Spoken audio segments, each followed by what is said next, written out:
Hobby Now. Today is December 20th, 2023. ZiggyNo is your host, and thank you very much for joining us. It is holiday season, so I hope you're having a wonderful holiday, whatever festive holiday you are celebrating, and getting ready for the new year. We'll probably do a new year kickoff show next week, and then 2 weeks from now is Prizm release day. Ooh, we'll be celebrating that. Tonight, got a lot of topics to talk about. I really enjoy this weekly show. It gives me an opportunity to comment on great videos I've seen, give you my perspective, and just kind of unload, release, relax. Obviously, we're going to start with Hobbygate. We'll talk about Hobbygate. I refer to that as the draft backdoor cards. Now, you know, if you're listening to me, I always come at things from different angles. So I think my points of view on this will be a little bit different than others you've heard so far. We're also talking about looking forward to Fanatics and some news I heard about Fanatics in 2024. Some breaking news that no one else has talked about all week, but I heard about last week on Sports Card Lesson. Also, if you noticed, I remember this last year, a lot of these sets get pushed out by Topps at the end of the year. Like today's the 20th. I know last week I did not expect there to be an Xpectation set or a Brooklyn set. Okay, what's coming next week? What will happen between now and next week in the Topps world that I don't know about? And Disney Chrome. Did you see this Disney Chrome set exclusive to UK? I'll talk a little bit about that. PSA. I'm sorry, I have to talk about PSA. PSA, how to crack, how hard they are to crack, and is it okay to sell raw cards that have been cracked out of PSA slabs? Shout out to GilkSportsCards who brought that up. And while we're on the topic, I'm going to talk to you about CardGraderAI. CardGraderAI, and something I've been saying that TAG and HGA and all these companies really should be doing. Interesting news, Card Talk, who was on the 1:37 p.m. They ended their show. Today was their last show after 4 years. This is Card Collector 2 and the two dudes on the on Gary V's staff. So kind of surprised by that. And I've noticed if you've been paying attention to card content, a lot of it's changed. A lot of it's gone back. Like we don't get Jeremy Lee doesn't do everything weekly every morning, Saturdays. We don't even have the bi-weekly show. In fact, right now it's what Neo and Dustin or every 2 weeks. It just things have changed a lot. The content's down, man. We need more good content, guys. Make content because you love it, not because you're getting paid for it. As I giggle. Chasing Cardboard. I got some great insights on that. Just I want to bring that up. We'll talk about kind of content creators in this drive. We'll talk about SCV, Vintage Sports Check, and then just a quick reminder: tomorrow is first off the line NFL Prizm. See how dead the hobby is tomorrow, and I'll talk a little bit about what I'm doing. So that's what's on the agenda. Again, guys, thank you for being here on this Wednesday evening, hump day, release day for me, hump day. I'm going to start with the hobby story about the hobby draft cards, the 2 101s. It turned out, looks like somebody's backdoored some cards. I have to say, first of all, my first thought on this is, aren't you surprised how stupid people are? Let's also say this. Thank you, stupid people, for being there. Okay, sincerely, think about this.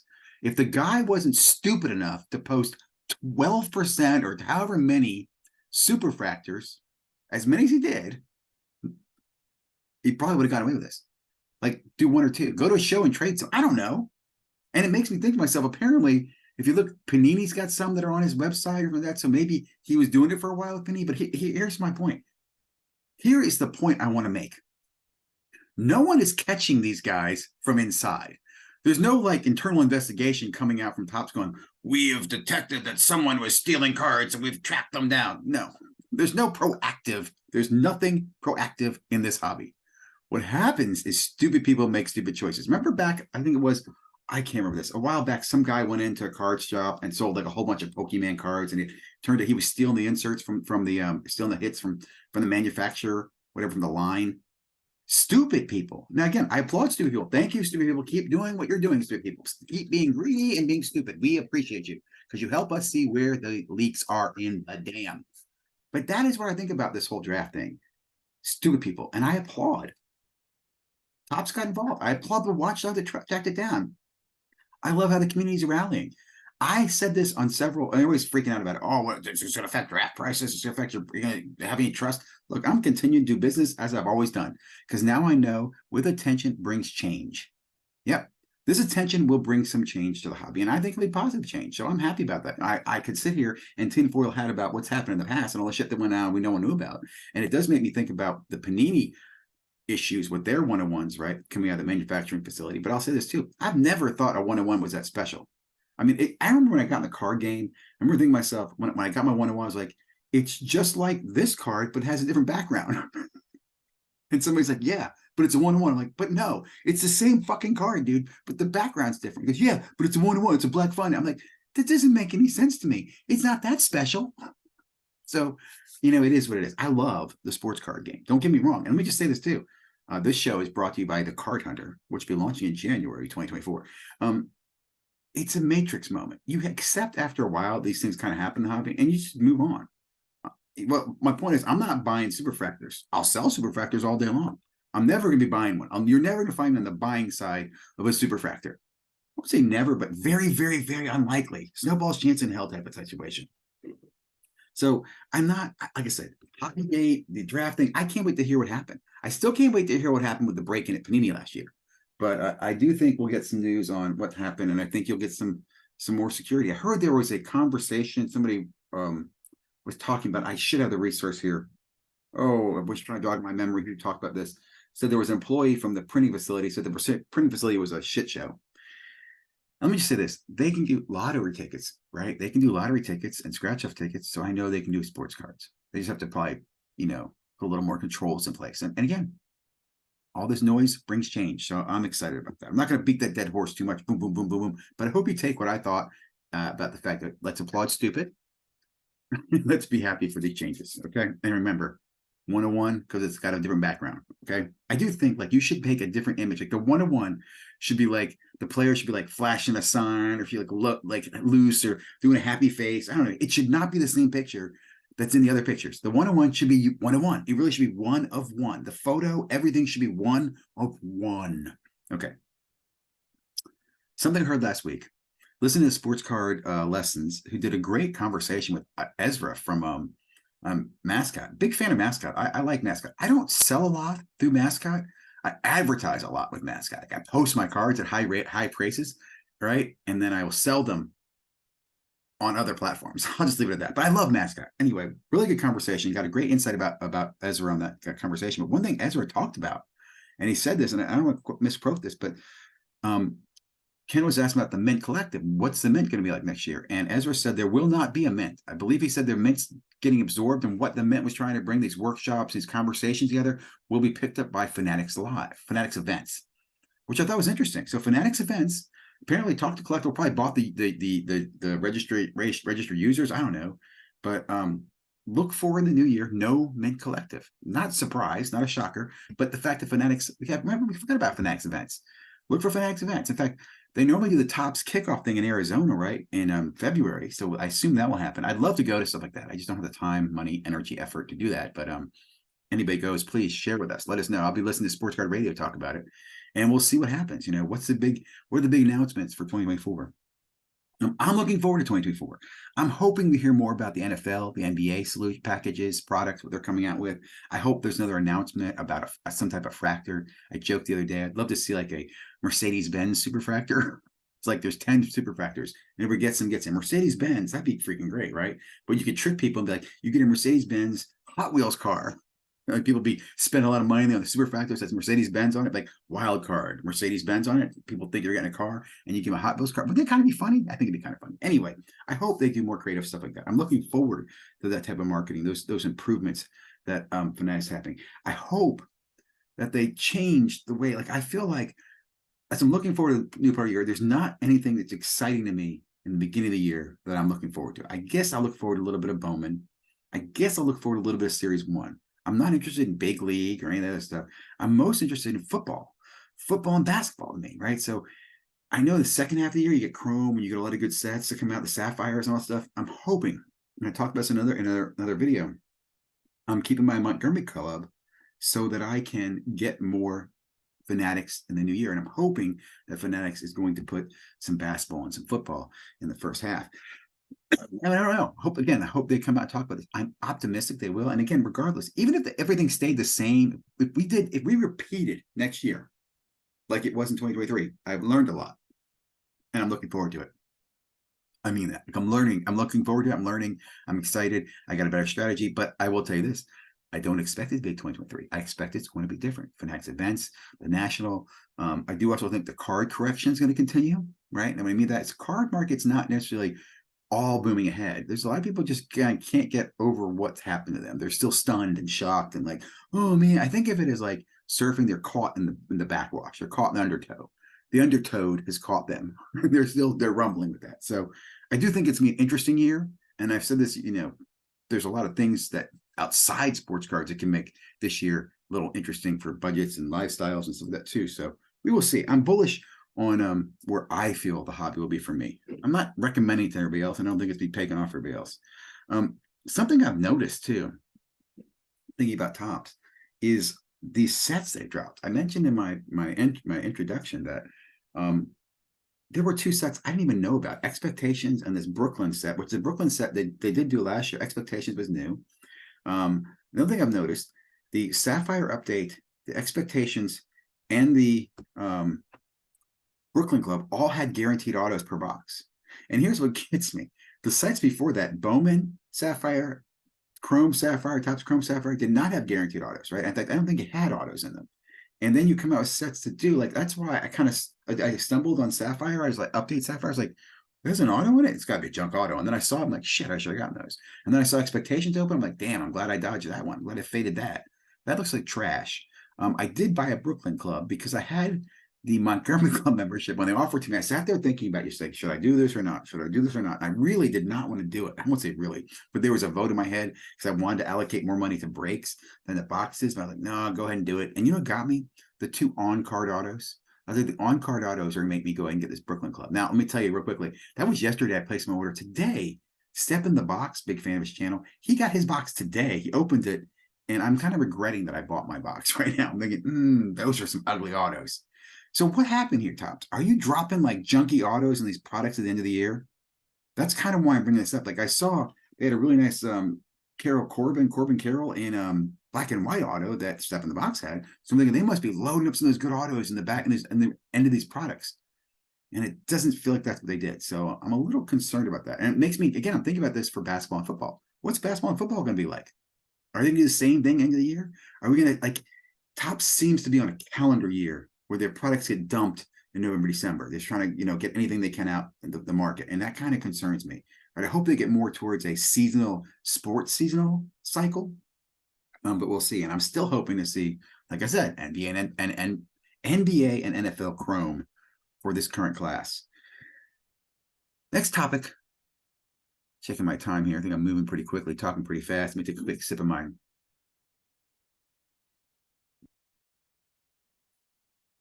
Got my Panini hat on. Topps and Upper Deck in the background. Card Hunter starts in January. Actually, I've already started card hunting. I'm just going to start sharing the videos with you in January. Let's talk about PSA hard to crack. This was a really good video. It was from Little Victories. He did a video on cracking the new PSA slabs and how they've gotten very rubbery and very resistant to great cracking. And a tip that he gave was to freeze them. If you freeze them, put them in the freezer, they will crack easier. And he demonstrated that on his channel. Very insightful. I'm gonna leave that. That's the main point of his point. Now, the next thing that came up in another video was GilkSportsCards was talking about, is it okay to sell raw cards that you cracked? And let me say this. Here's what he's talking about. You get a PSA 7 of a beautiful card, numbered to 10. You're like, damn, this is not a PSA 7. Now, if you sell as a PSA 7, it's going to sell for less than a raw card. It's going to sell less than the base 10 of that card, right? And you're like, that's a waste. So if you crack it and you sell it raw, it will sell for more than it does in a PSA 7. Okay, it's just a fact of life. So why would you not do that? The ethical thing is, well, are you going to disclose to people, hey, by the way, this was a PSA 7 that cracked? Most people are not going to do that. They might say, oh, it was cracked, or I think it was cracked, or I don't know where it came from, right? They're going to do everything they can to avoid telling the truth. Why? So that's the hobby. I've even been guilty of this. Back in the day when I get PSA stuff, I realized that I couldn't make as much money off of PSA 8, so I was cracking them. Now, what I will tell you is that I decided I couldn't list them on eBay because if you list them on eBay, you really got to disclose, condition. You have to put something on. If not, you're going to get, rejects or refunds. And I don't want to deal with that. So what I did, what was my easy out, honestly, this is back in 2020, 2021, is I sent them to Star Stock. I did, honestly. And I sent them to ComC. And I can tell you why I did that. Because in my opinion, I felt like, look, I'm taking a card that was cracked. Okay, and we know the cracking or grading is subjective. So it came back an 8. Maybe it's really a 9. Maybe it's a 10. Maybe it's a 6. I don't know. But PSA on that day said it's an 8. So I cracked it out. I send it to StarStock or ComC, and they would give their third-party grade. It's a StarStock B, it's a StarStock C, or it's a ComC puts notes wear on the edges or whatever. But they give their third-party opinion, and then the person out there can go buy the card from that platform. And I feel like I am alleviated of that guilt. What are your thoughts on that? What are your comments on that? Is that good or bad? I think it's a good way around that. Again, I know people who just crack it and would sell it raw on eBay or crack it, put in their case and go, I never graded. I know that happens. That's why there's people that's why like a lot of stuff on ComC is grade rejects. I think it's heard CSV say that or SCV say that, which I agree with them. And again, this is not a secret. Crack cards, if if you have a modern card, it's a PSA 8, it's going to sell for less than it does raw, right? And I think that's what ends up happening. And it's interesting. I might even try doing this as a demonstration. I might crack some 8s and send them to Arena Club, because Arena Club to me is StarStock with the grading. Like StarStock would give you a free opinion. Oh, it's a StarStock A, it's a StarStock B. I think Arena Club is the same as StarStock, except they charge you to give it a hard grading. Right, they put in a slab and say it's it's an Arena 9, it's Arena 8. I still think it's a good way to get off of cards you've cracked, get somebody else grade them, and then move them, sell them, trade them, do whatever you want with them. So I don't know if that's a good or bad. You comment below, let me know what your thoughts are on that. That being said, one thing I've been discussing and arguing and making a point for, I think I made a short on this, and I was talking in chat with some other people about this, is that, look, here's the reality, and I've said this forever. Two facts. Grading is subjective. It's as subjective as magic from wizards, okay? Second thing is, people, that's you and me, we do not want accurate grades. We want accurate authentication, but we want favorable grades. Let me repeat that. We want accurate authentication, and we want favorable grades. We want to know the card is real, be accurate about that, and we want the grade to be favorable to us. And that is why many of us use PSA, guys, because they authenticate, it's real, and they give us favorable grades. They don't have a 9.5. You get under 10. They have a good chance at a 10. That's favorable grading. You see what I'm saying? Like that's a freaking, it's a no-brainer. When you grab that, when you have that aha moment, go, wow, you're right. Favorable grade. You're right. It's 9 or, yeah, favorable grade. Yeah. When you figure that out, everybody else is a subber, is a pre-screener for PSA to me. Right? If I see a SGC 10, I think to myself, that could be a PSA 10. I don't think to myself, that's a beautiful SGC 10 and a tuxedo. I don't. I just don't. Now, I'm not going to crack other people's cards, but that is something I think a lot of people see the same thing. Here's what my point to that is. AI companies, specifically Tag. Here's what you need to do, Tag. I'm begging you to do this. Tag, HGA, or somebody else, and I'm going to drop the name CardGraderAI. I should be able to sub my card, send it in to Tag. They run their beautiful dig report, show me this high resolution scan. I get an email that says, here's your dig report. Here's the grade. We're giving it a 948. It would be a blank. Here's our scan. You could go in there and look at it and you go, oh, man, that's awesome. Now I have 2 options. Give me 3 options. Option 1, slab it. And you send it to Tag, and Tag can put in their beautiful slab and send it back to you. Second option, sub it. Submit it to PSA. And here's what I'd even recommend. They should submit to PSA with a little barcode on there to the dig report. In the beginning, it's kind of like a little tab that comes out of there. In the beginning, the PSA guys, I'm like, I don't give a shit what this tag report says or what's this barcode here. They're going to ignore it. I don't care if they ignore it. Keep doing it. Keep doing it. Keep doing it. Because eventually, here's what's going to happen.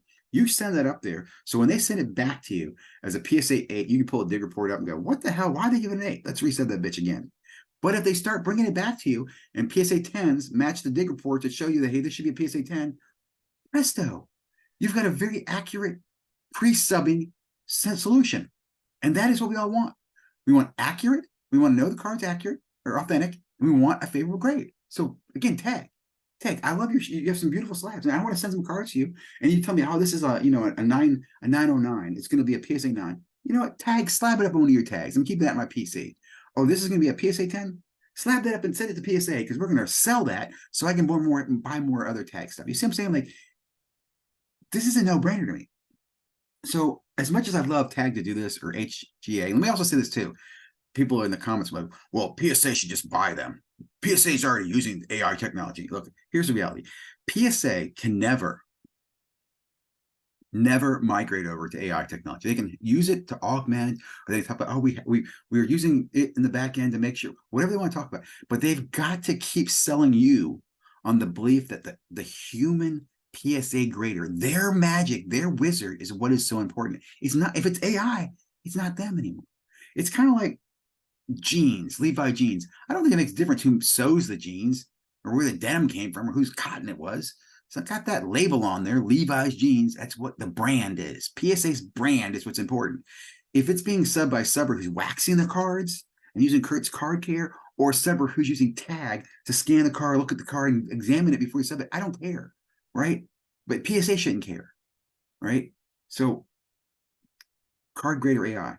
I was talking about the fact that that's what these companies do. USA Sports, I think it was. Gosh, why don't I know this guy's name? Because I'm a big fan of his. He's on Twitter. He's on X.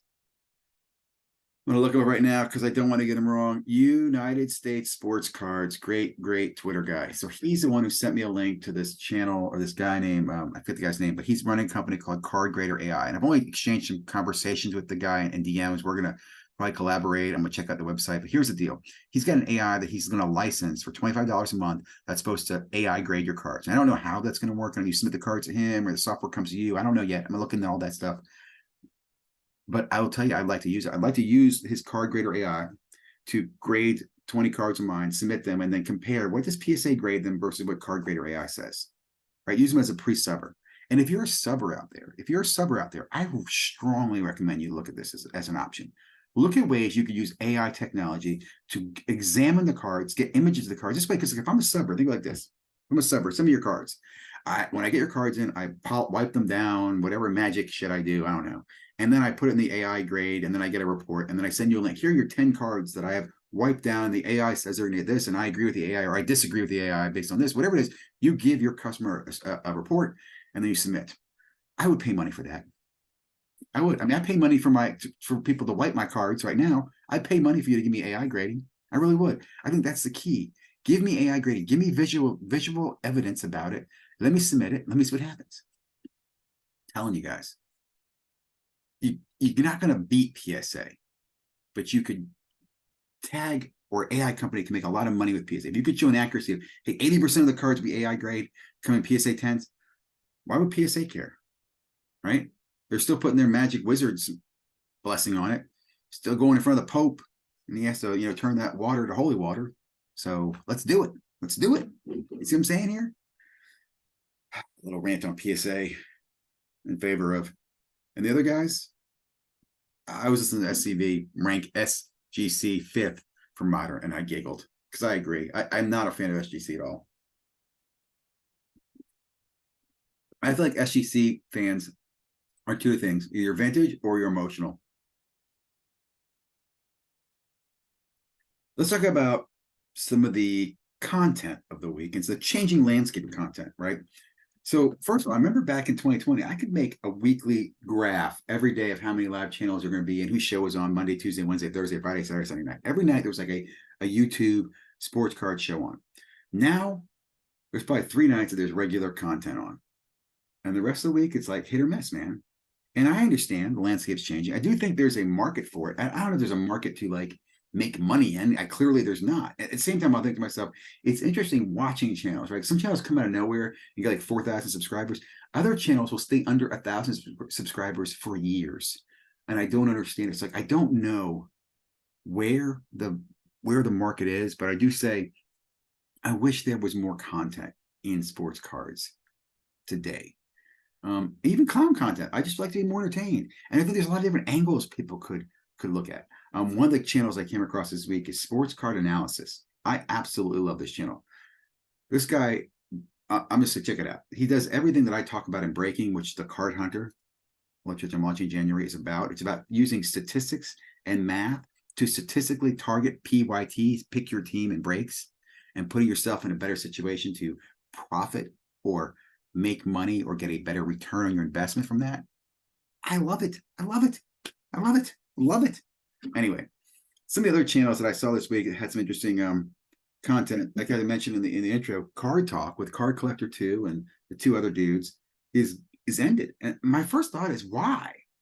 Why did 1:37 p.m. end them? Or did they end them?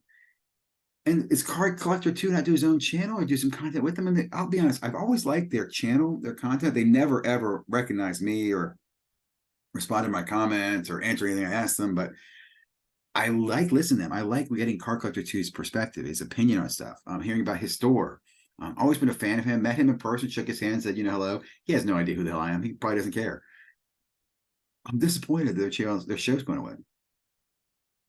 I have to imagine it's going to come back up on Card Collector 2 or somewhere else. I don't remember the two guys' name. The Jets fan guy and the other guy, I can't remember them. But I enjoyed them. I can't remember names either, man. Lou, I think it was. Lou and the other dude. But again, interesting to see that disappear, like they're ending that. I guess there's a lot of these, Therapist is gone now, and Card Talk's gone. Chasing Cardboard, big fan of Chasing Cardboard, love their show. So I watched their show every time, and I can't remember what it was last week, but here's my first about Chasing Cardboard. I feel like every Chasing Cardboard episode now is like a mystery, like almost like a whodunit mystery. It seems like last week there was a card, the guy, and it seems like this is the common theme. Ty and his guys go out to some site because they're shown pictures of cards, and some chase card or some card they're supposed to want is never there when they get there. And I'll be honest, this would probably piss me off. Like there was one guy who, kind of, I don't want to use the word lured them out there, but got them out there and they ended up not even buying it. They sold the set to somebody else. I'm thinking to myself, that seems very, very common. And everything like, what was it? The guy, I think the last one was the guy took the curry out of the collection. And it just makes me think to myself, I think you're going to see a lot more of this. And what I mean by that is a lot. Here's the thing. There's not ignorant people out there selling their sets. When they call Ty up, they know what they're trying to do, right? Like, dude, I need to dump all these cards. I need to get cash as fast as I can. I'm always ready to kill me. I'll get Ty out here. I'll show him some big cards and he'll come out and he'll buy them. And if he doesn't buy them, he'll get the exposure. Someone else will buy them. And I'm just wondering, are we going to see a flood of that? Like, I think there's way too much of it. What was the last guy I think was selling like 10,000? I think Ty gave him like $13,000 for a bunch of stuff. And I thought to myself, I actually was shocked by that deal. Because I don't think it was worth 13,000. I'm probably totally wrong. I know Ty was going to put him on and whatnot. I didn't follow to see what he did with it, but it just, I don't know. What are your thoughts on that? Do you guys realize, like, it seems to me like every one of those shows, like we talk about the community, how great everybody is, everybody loving. I feel like when Ty and his team go on site, it's almost like they're trying not to get screwed. Like the guys are like, oh yeah, that card that you were looking for, oh, it's not here anymore. But we're glad you came out. I want you to buy all this stuff from me. It doesn't seem like a very friendly marketplace as it used to be, right? I don't know. Am I missing something? Another video that caught my attention this week was the feud between SCV and Burbank. First of all, I really like SCV. I don't love everything he puts out, but I love his opinion. First of all, I respect people who have different opinions. I do. I really do. I applaud that.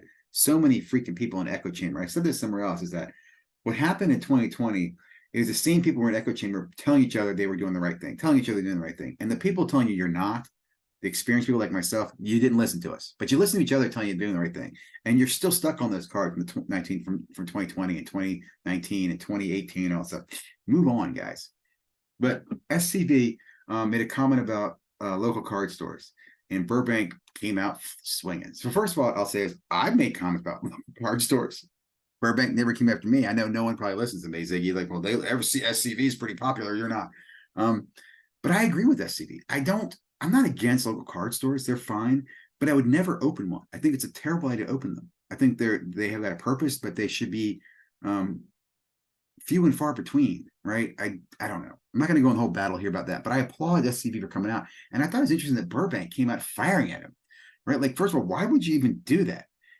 He didn't address the comment that SCV said that, hey, back years ago, you want to be an online store only. You didn't want people in your store. Is that true? Did you change? How'd you change? Why did you change? I think that could be something you could talk about.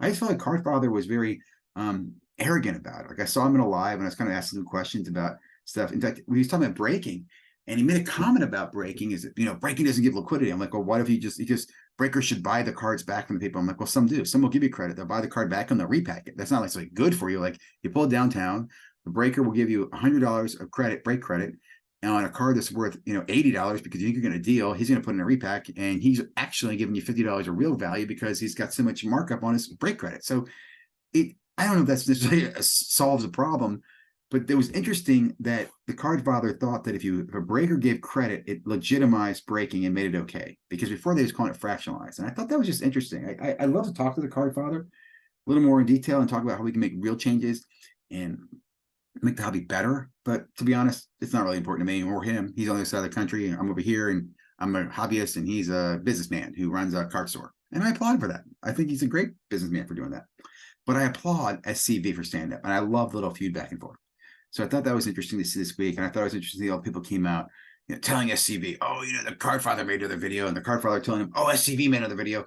I love that. I love it. I love the little feud between the two. I'm sure they saw each other at a card show, which they never will because SCV doesn't go to card shows. They probably would, shake hands. Another quick video I saw, I want to bring your attention to was, should we drive up the market? Vintage Shack says yes. And what this really was, he made a video talking about people keeps buying under comps. That someone's going to, buy at comps. Someone's got to stop underselling. We got to stop this downfall in the price of cards, which is interesting because I'm going back to SCV. It says, look, we got to just recognize it. Everybody should be selling in auctions, right? So I can't remember which way the card vintage guy went, but my thoughts here are, I think there are too many people propping up the market, right? I think that's been the problem. I think, for example, when you see the Mac Jones card and a PSA 10 go for, I don't know, $1,000, I don't think that's legit. I think it might go through, it might be completed, someone makes a transaction, but I think that's a staged transaction. I think many of those early transactions are staged, or they're made by companies that it doesn't cost them. Like, I'll give you an example. If I have 10 cards that are PSA 10s and I'm first to market, and I sell one on eBay to my buddy for $1,000 to set a false comp, but it looks legit, I can then take the other 9 and offer them at $700, $600. Man, there's a lot of meat on the bone because look, they're going for $1,000 right now, and people will bite off that, or they'll put them at $1,000 with an best offer and accept lower. That happens all the time. It kills me when people are quick to say, well, the last one sold for this, that means it's worth this. Let me give you an example. Cajun Cardboard, we're talking about a card that sold for $75,000. And one just recently went for, I want to say, $50,000. He's like, well, now you've made $20,000. The last one sold, in $75,000. And there's something about the crossover. He was in a 9.5 or whatever. But my point is, you cannot make that assumption. You cannot go, just because the last one sold for this, yours is worth that. That goes back to the market cap of these cards. And that's part of the problem, I think, that Vintage Card Check has to realize, is that here's the real truth about card value. Card is only worth what someone is willing to pay you for it at the point of sale. Take a second, think about that. At the point of sale, when you're making the transaction, the card is leaving your hands and new money's coming in, that is what the card is worth. At that moment, that's what it's worth. It's not worth $100 because you're talking about it. Somebody might give you $100 for it. Hey, this guy's going to give me $100 for his card, man. It's worth $200, but I can get $100 for it. No, it's not. Did you get $100? It's $100 in your damn hand now. If it's not in your hand, it's not worth that. And when that transaction takes place, every card like it does not equal the same value of your transaction. That is a myth. That is a false myth. That is a dream, a fallacy. In fact, the one thing I was worried about, upset the Vintage Card Check guy did not talk about comparables. He's a appraiser. His comparable is a comparable value. No two houses are the same, right? So when one house sells for $250,000, it doesn't mean the next one is supposed to sell for $250,000 because it has 3 bedrooms and 2 baths. No, it's a comparable, right? And that's what cards are. A comparable one, a one similar or exactly like yours, made a transaction for this amount to that one person. Doesn't mean yours will. And I think that's something that we need to get back to. In fact, let me go on this too. I think one of the biggest changes, and someone comment on this, that we saw since 2020 is just the fact that we put monetary values around cards so quickly. In 2016, 17, 18, a big card would hit, a boom would take place, but no one said the value. No say, oh, that's a $10,000 card. They say, man, it's a good card. I'll get you some good money. No one want to tell you what the money was, right? Even if there was a comp for it for $200, no one said, well, that's worth $200. You know, they said, man, the last ones are going for around $200, right? Because comps typically before the boom were about 10% less than what recently happened on eBay. That was the sports card comp. I'm not kidding. It was what recently sold on eBay. Well, yours is probably worth about 10% less because of fees, and someone will probably take it for that. And that has disappeared. So we're going to get back to that. So those are my, I think those are my comments to what I saw going on around the community. Other things that were caught my attention. I do want to talk tomorrow is first off the line. I'm really hoping that, what's his name?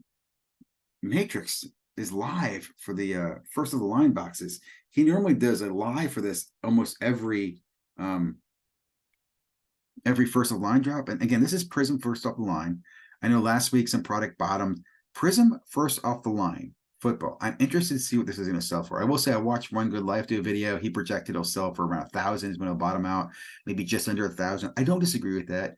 I think hobby boxes are around $800. It will not go for $800 because if you could get a first of the line or a hobby box, you would pick a first of the line box. So first of the line boxes, by the nature of just the market, if I'm correct, will stay higher than the market value of a current hobby box. If you're like, oh, why are people paying hobby box prices? But they are.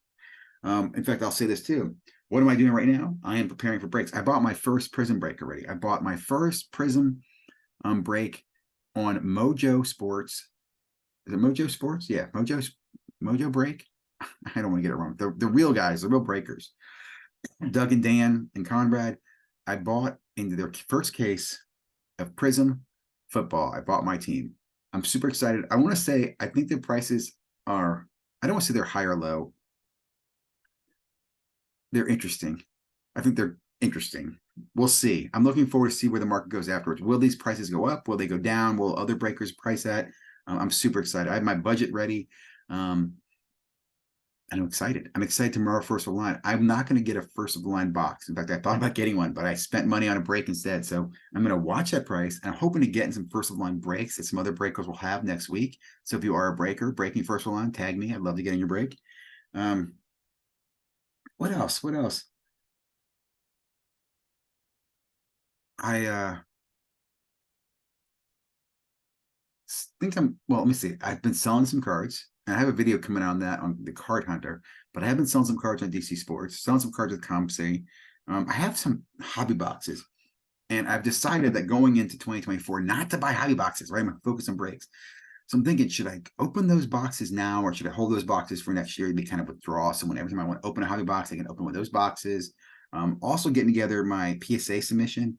I'm gonna try to put a PSA submission for the new year. I'll probably get that out in the mail. I don't know. We'll go out in December. It won't get subbed until January or so. So we'll see when it goes out. But I'm excited to do that as well. I think that's about it, guys. I think that covers pretty much everything I want to talk about tonight. I really appreciate all your comments. I am thinking about, like I said, I'm excited about Card Hunter. I hope you guys will join me for that in January. I think the first video drops on January 2nd. And then it's like a couple of videos a week, all month long. And I'm already working on thinking about what I'll do in February. So like, comment, subscribe. Again, thank you very much for your support.